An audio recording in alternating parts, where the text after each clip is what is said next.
Wunderschönen guten Morgen, Leute. Herzlich willkommen zurück bei dem spannendsten rund um Musikkanal, den es auf der ganzen Welt gibt, und mit dem Spezialgast Dana Rolle. Hi. Ich hoffe, ihr habt ein schönes Wochenende gehabt. Also habt ihr noch Start ins Wochenende? Also Mittendrin im Wochenende? Mittendrin. Ich weiß nicht, ob ein paar Brückentag vielleicht noch hatten, wegen Frohleichnam am Donnerstag und so weiter und so weiter. Aber ja, ein bisschen sonnig und warm war es ja die Tage und wird es jetzt extrem, vor allen Dingen morgen am Sonntag soll es extrem warm werden, zumindest hier bei uns, ich glaube in ganz Deutschland, und dann Montag, Dienstag die Hölle. Und Mittwoch. Und Mittwoch auch noch. Ja, Mittwoch richtig Hölle. Da wird gebraten, was das Zeug hält, habe ich gehört. Gebraten und gebrutzelt. Gebraten und gebrutzelt. Ich bin gespannt, wie viel wir davon dann mitbekommen. So, gestern gab es ja Stray Kids mit dem neuen Release. Die waren auch in den Trends. Immer mehr K-Pop. Und wer war... Die sind auch in den Trends. Genau, und wer ist immer noch in den... Oder wer war auch noch in den Trends? Deswegen auch immer mehr K-Pop. Dass jetzt zwei sogar gleichzeitig in den deutschen Trends, YouTube-Trends drin sind. Hier, Red Velvet mit Zimtsalat-Tim. Zimtzalappen. Ja, ich bin gespannt. Ich habe es noch nicht gehört. Hast du schon gehört? Sabrina? Nein, auch noch nicht. Gut. The Weather Festival. Lustig.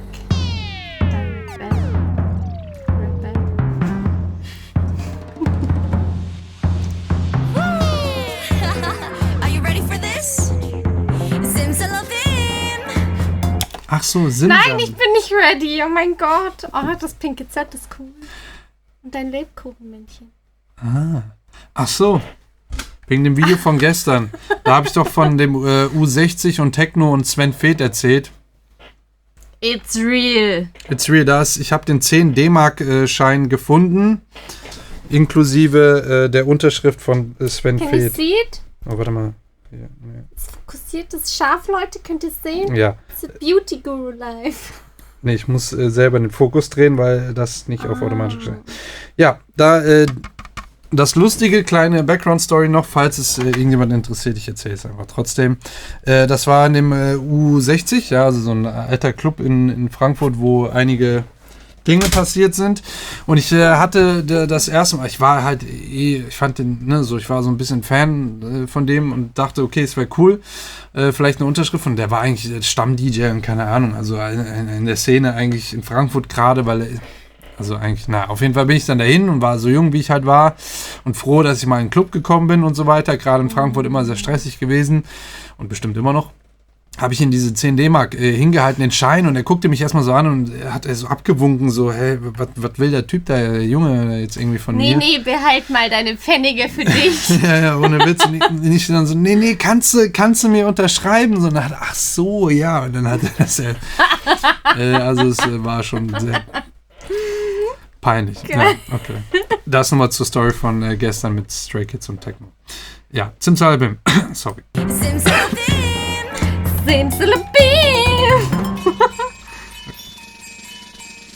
Ich hatte... Jetzt kommt eine kleine Story Wir von mir. Wir unterbrechen viel zu oft. Ich liebe Die Leute Kettenkarussell. Echt? Ja, ich liebe es, aber gleichzeitig hatte ich als Kind auch immer Angst davor, dass es aus Versehen zu schnell wird, und die sind ja nur mit so Haken drin. Ja, dass der Haken rausgeht und dann fliegst du so weg. Da hatte ich immer so Schiss vor. Und es ist bestimmt schon mal passiert. Oh, hör auf, ey. Ja, man ist ja auch richtig hoch da und man fliegt auch richtig weit weg. Die sind richtig krass angezogen, auf jeden Fall. Ich mag das Outfit in der Mitte, gefällt mir am besten. Das ist Paco Rabanne. Ja, ne? Ja. Und war das ein Off-White-Rock? Das weiter.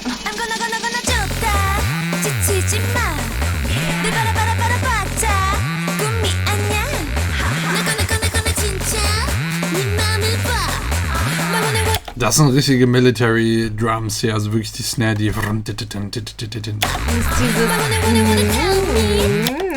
Ja, das ist eigentlich... Synthesizer?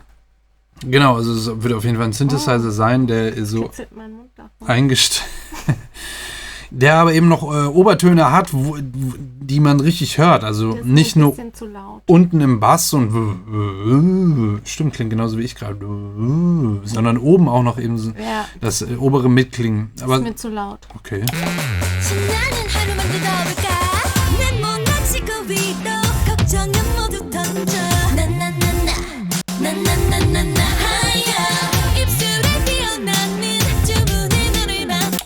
einmal hier so eine harmonischer Aufbruch. Plötzlich. Ich habe es zweimal klacken gehört und ich hoffe, dass mir der Rechner nicht gleich abschneidet.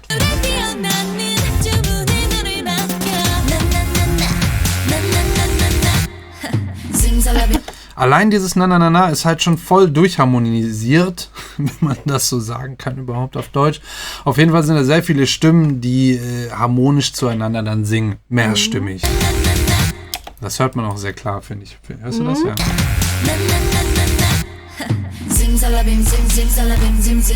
Oh. Geil. Oh, krass.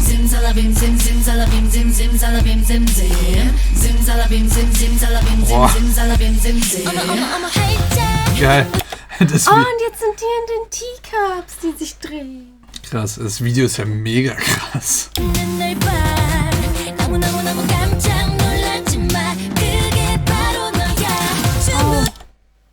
Das Video fehlt. Hä? Ach so. Oh no. Seit wann fehlt das Video? Ich habe es gerade erst gesehen. Oh Gott.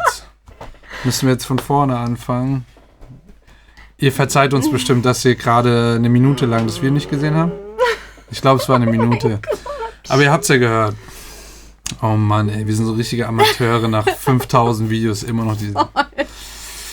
Ja, okay, wir waren irgendwo hier und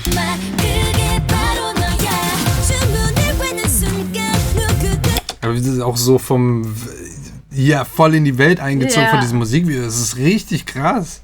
Richtig krass. Was ist das wieder? Weiß ich nicht.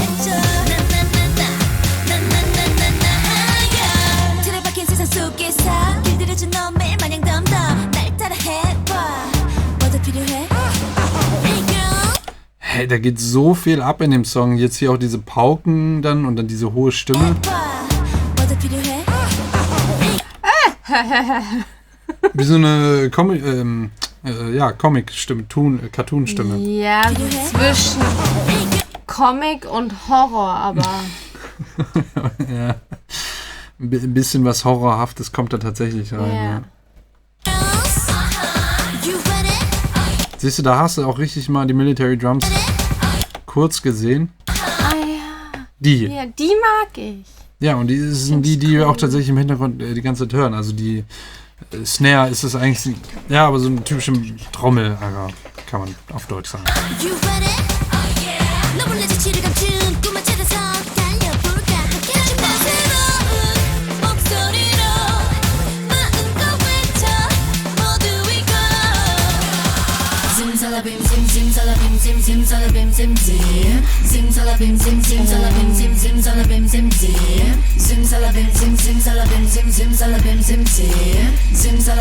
Den Part finde ich richtig geil. Ja? Ja, den Simsalabim. Der ist halt, ja, beim ersten Mal war es halt wirklich nur wie Hook, so an einem Stück. Das sieht wieder aus wie von so einer Racing-Marke, das mäßig. Ja, auf jeden Fall auch sehr so, hat sowas Voodoo-haftiges, Repetitives, was sich irgendwie so richtig einbrennen soll in die Synapsen des Zuhörers, weil es sich die ganze Zeit wiederholt. So richtig, sowas, wie beschreibt man das denn? So monoton, repetitiv, so, also wiederholend. Weißt Hypnose. Du? Hypnose, ja, was Hypnotisches, genau, so, das Wort habe ich gebraucht.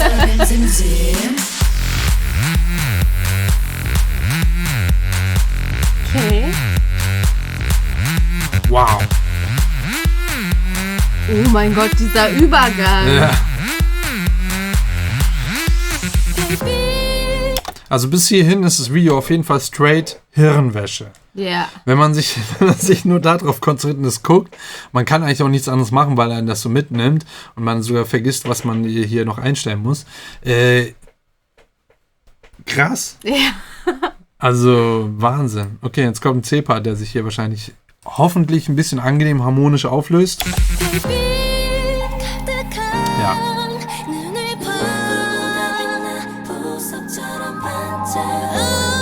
Hier halt die mehrstimmigen Harmonien, die hier eingesungen sind ein perfektes Beispiel für durchgetunte Studioproduktion, weil die sind so so clean, so sauber. Das ist auf jeden Fall im Studio dann eben nacheditiert worden oder super sauber gezogen. Selbst die Längen der einzelnen Vokale und so weiter sind wirklich perfekt aufeinander platziert. Das ist eigentlich an der Grenze zu unmenschlich. Ja, also jetzt nicht als negativer Kommentar, sondern davon lebt halt diese Produktion speziell, weil die sowieso in so eine Richtung ist, die, ja, sage ich mal, sehr synthetisch oder sehr synthetiklastig ist. Und da macht das eben Sinn, dass dann natürlich der Gesang eben auch an der Grenze zu dem menschlichen eigentlich oder übermenschlichen schon ist. Und das kriegt man halt in Studios also sehr gut hin. Und das hört man hier perfekt auch allein schon bei diesem Nananas und so weiter. Das war halt schon sehr, sehr krass.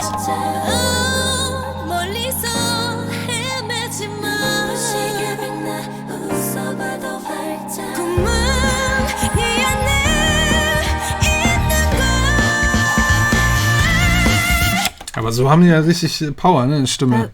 Was passiert denn jetzt gerade schon wieder? Also videomäßig bin ich schon raus, ich verstehe gar nichts mehr. Aber ich meine, auch die Musik ändert sich schon wieder. Darum geht es ja in dem Song, oder? Das ist ja das, was den Song ausmacht. Wir sind wieder in so einer alten K-Pop-Manier gelandet. Aber kommt da jetzt so eine Gitarre mit rein? Nee, was ist das? Also erstmal haben wir Drums, die wieder hinzukommen, aber mit einem High-Cut, also die sind sehr dumpf, die hören wir im Hintergrund quasi spielen. Vorher ist es ein Klavier, das halt die Akkorde spielt, also E-Piano. Genau. Und dann so langsam kommen die Höhen wieder dazu, deswegen hört man es dann immer deutlicher, das Schlagzeug.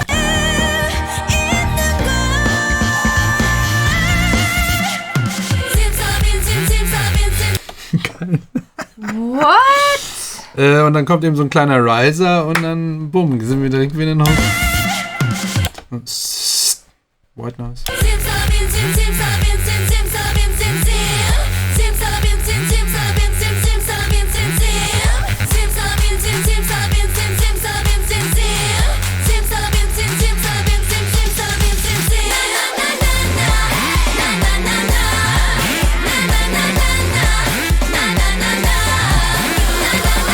Auch geil, jetzt sind das der vorher so tief war, wo du schon meintest, dass er dir zu laut ist, diese den haben die jetzt eine Oktave höher gemacht, hier in dem hinteren Part eben, und jetzt ist er nochmal, dadurch, dass er halt höher spielt, ist er auch ein bisschen lauter, also lauter wahrzunehmen.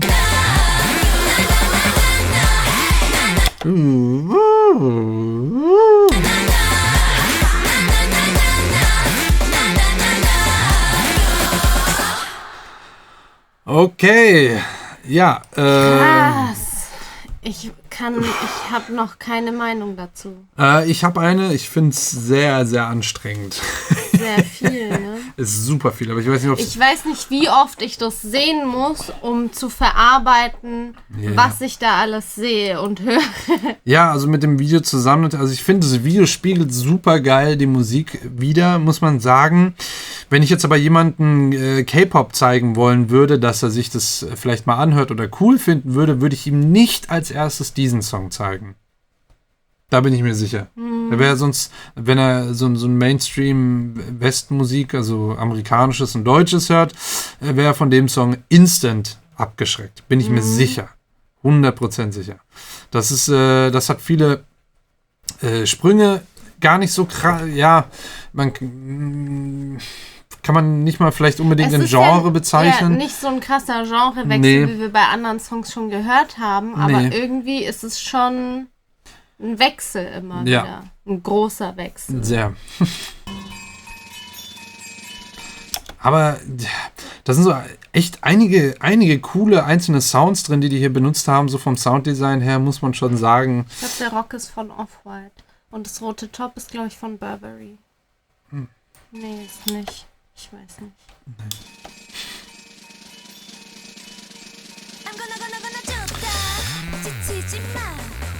Also es ist schon so ein Hirnwäsche-Song irgendwie. Also man ist dann schon voll weg Versuch jetzt mal nicht das Video zu sehen. reingezogen in den Song.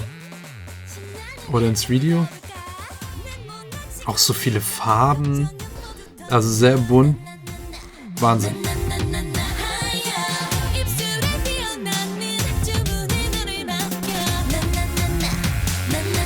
Wobei der Part geht halt eigentlich, ne? Also weil der ist harmonisch. Hier kommen wirklich Instrumente hinzu, die Akkorde hier unten aufstellen und das wirklich wie so ein schöner Pre-Chorus sich eigentlich aufbaut. Der Synthesizer, der die Akkord spielt und dann liegend und dann eben dieses Na drauf gesungen wird. Das klingt eigentlich so ein fröhlicher, girly Song. Ja, girly vielleicht nicht, aber halt fröhlich. Das finde ich schon ein bisschen girly. Drop. Also das finde ich schon cool. Aber der Simsalabim-Part ist anders, als er am Ende ist, ne?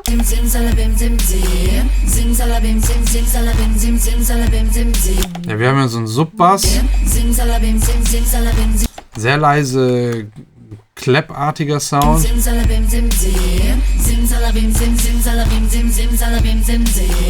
Und dann eben diese Glocken, die oben spielen jetzt am Ende. Stimmt, da sind Glocken. Ja, das ist ja das, was so richtig... Ich finde, das prägt sich richtig krass ins Hirn ein. Ich höre das, aber weißt du, nicht so, dass es mir bewusst auffällt und ich sagen würde, oh, ich höre Glocken. Und das ist ja das Gruselige dran. Oh.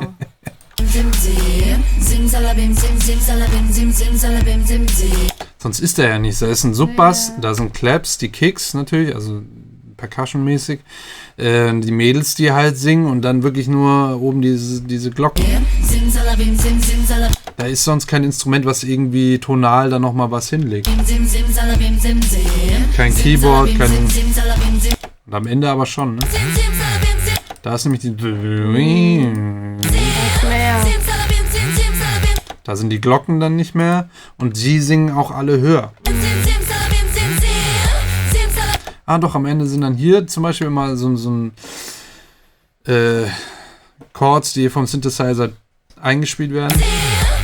Immer auf das Sim.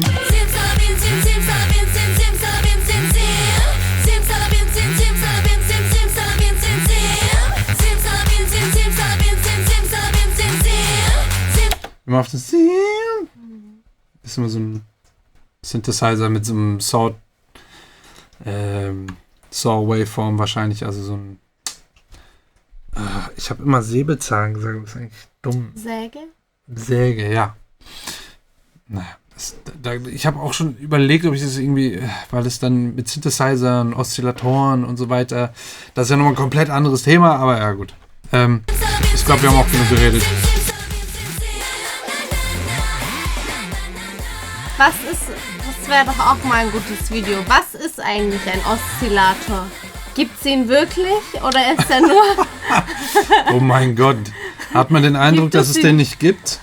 Den gibt es... Kommt drauf an, wie man sich sagt. Oh mein Gott, ja. Oszillatoren gibt es wirklich und nicht nur in der Musik und nicht nur in Synthesizern. Das ist eigentlich... gibt es sie wirklich oder ist das ein Mythos? Nee, die gibt es tatsächlich wirklich und es gibt auch den 3X-Oszillator tatsächlich...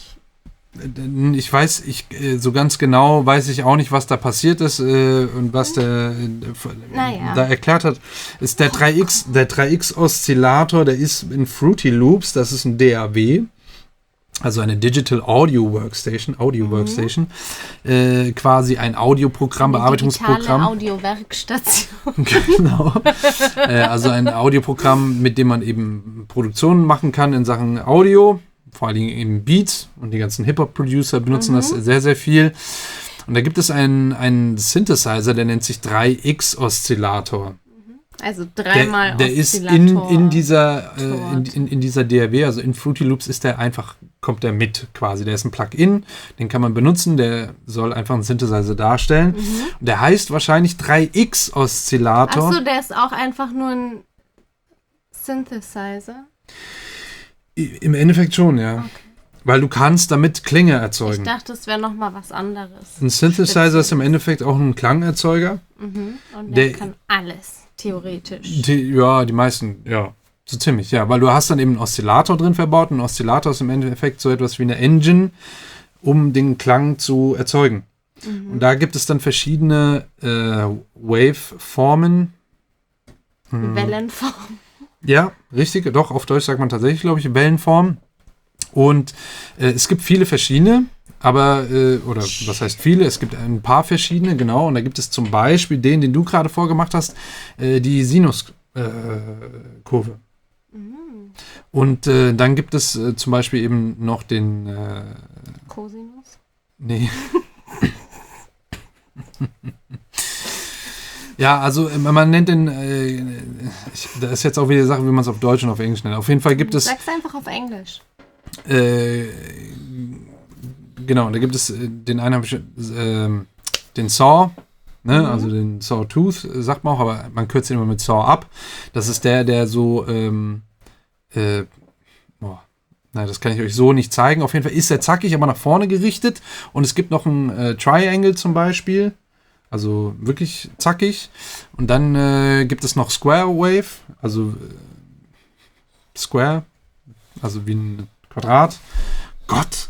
Das ist so krass, weil ich mir jetzt echt alles immer auf Englisch reinfahre. Das Ding ist auch, wenn ich Englisch höre, ich nehme das einfach auf. Man übersetzt es für sich ja nicht mehr im Kopf. Nö.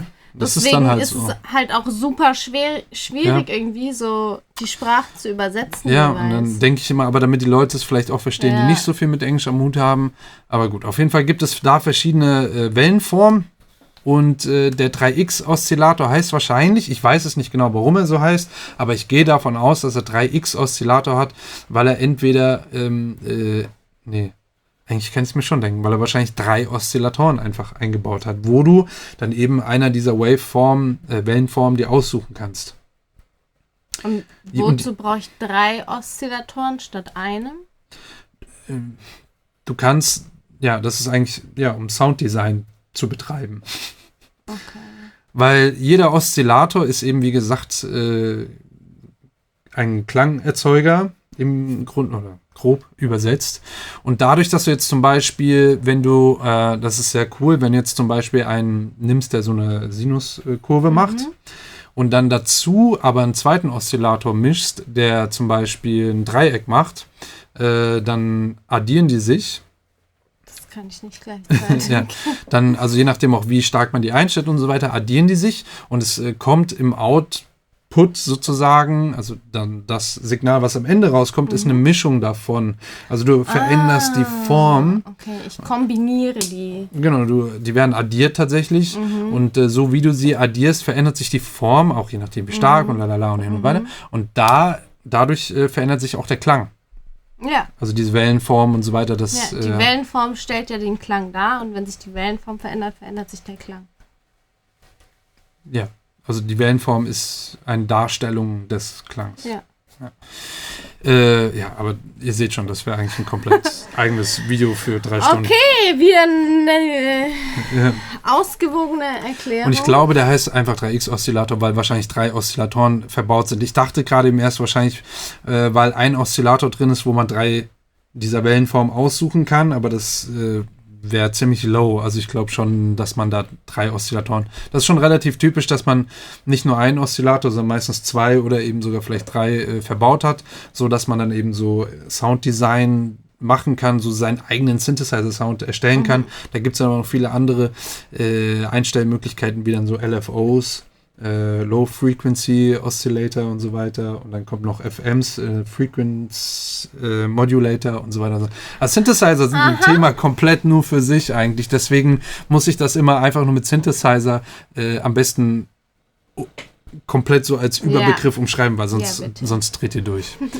Gott, habe ich schon wieder viel geredet. Danke. Ja, also mal gucken, wie lange ich mir so viel merken kann. Ja, aber vielleicht ist ja auch mal interessant, weil manche Leute dann irgendwie... Aber ich weiß immerhin jetzt schon mal, dass ein Oszillator auch einfach nur ein Synthesizer ist quasi. Bestandteil von dem Synthesizer. Okay, ein Bestandteil von dem Synthesizer. Ja, aber... Alles klar, ist abgespeichert. Wirklich, aber ein grundlegender Baustein. Sozusagen. Und das Ganze kommt ja aus dem Analogen. Also das war ja alles Hardware. Das war alles Hardware und ein Oszillator wird zum Beispiel auch in der Physik benutzt als Messgerät für gewisse Sachen. Oder, wenn ich es jetzt nicht ganz verdrehe. Aber genau, um sich auch Wellenform anzeigen zu lassen in bestimmten Bereichen. man kann sich da auch Sachen anzeigen lassen, beziehungsweise erzeugen und so. Das hat halt physikalisch und elektrisch oder elektronisch. Ja, wo ist der Unterschied? Na, auf jeden Fall, das wird viel zu kompliziert. Vor allem auch so unvorbereitet. Das ist jetzt gerade aus dem FF versucht, was auf die Beine zu stellen. Aber auf jeden Fall kommt das... aus dem Nichts. Erklär mir die Welt. Ja, aber ich kenne das ja irgendwie nur so, habe ich das Gefühl. Auf jeden Fall, eben weil das aus der Hardware-Bereich kommt, ist das alles wirklich auch physikalisch und so in Festform nachzuvollziehen. Und das waren auch wirkliche Bausteine, elektronische Bausteine, die verbaut wurden in Geräte, die dann irgendwie aneinander geschaltet wurden und man dadurch dann Klang erzeugt hat. Deswegen nennt man das, glaube ich, auch Synthesizer, weil das eben synthetische Sounds waren. Das war jetzt nicht irgendwie eine Seite, die du angeschlagen hast, sondern du hast mit irgendwelchen elektronischen Bausteinen Klänge erzeugt. Und da gibt es feste Bausteine und Bestandteile, die man eben benutzt, um das zu machen. Das Ganze wurde in die Software-Welt dann übertragen, weil es die ganze Hardware teilweise nicht mehr gibt oder veraltet ist und kaputt und man sie nicht mehr benutzen kann oder weil sie sehr selten geworden ist und sehr teuer. Aber es gibt so viele Klassiker, die man heute noch hört, aus den 70er, 80er und so weiter und so weiter. Und vielen Dank fürs Zuschauen. Das Video ist viel zu lang wahrscheinlich wieder geworden und ausführlich in eine andere Richtung, aber ich habe das Gefühl... war bestimmt interessant. Also ich fand es interessant und du hast mir gerade einige Fragezeichen in meinem Kopf beantwortet. Vor allen Dingen dieses große 3X-Oszillator-Thema, was immer wieder aufkommt. Ich weiß nicht genau warum. Ich auch nicht. Irgendwas ist da mal gelaufen und so, aber ich weiß es nicht. Gut, dann hoffe ich habe was gelernt. Schreibt mir gerne mal in die Kommentare, ob euch das interessiert, wenn ich so lange Ausführungen mache oder ob ihr das total langweilig findet und einfach wegklickt, wobei ich das in den Statistiken auch sehen könnte. Also ihr klickt weg. Ja, alles oder habt schon weggeklickt. Habt schon weggeklickt wahrscheinlich. Alles andere an Infos findet ihr bestimmt unten in der Beschreibung. Guckt da gerne mal vorbei. Da sind auch mal so Gutscheine und so wie heißt Rabattcodes und diese wie heißen die? Kopfhörer. Referral-Links. Ja, die Kopfhörer sind auch verlinkt. Referral-Links sind auch unten drin, falls ihr mich irgendwo unterstützen wollt. Zu den Kopfhörern. Zu den Kopfhörern zum Beispiel oder einem kostenlosen Amazon Music Unlimited Abo für einen Monat. Könnt ihr euch auch reinfahren, falls ihr zum Beispiel Spotify Premium nicht habt. Auch eine gute Idee. Und Dana ist unten auch verlinkt und abzuchecken. Und vielen Dank. Tschüss.